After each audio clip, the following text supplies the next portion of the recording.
ဆိုတော့ပို့ပြီးတော့ထူးခြားပါတယ်အဲ့တော့မြင့်မြတ်တဲ့စိတ်ထားမြင့်မြတ်တဲ့လောက်ကင်ဆောင်ရွက်မှုများကို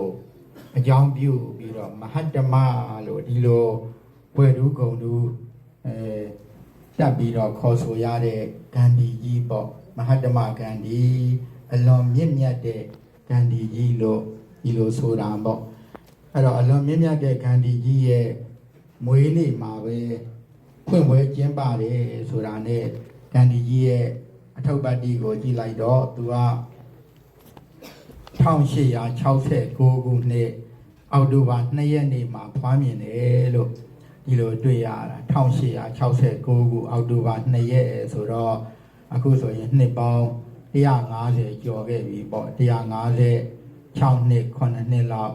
ဒီလိုဖြစ်ပါလိမ့်မယ်အဲ့တော့1869ခုနှစ်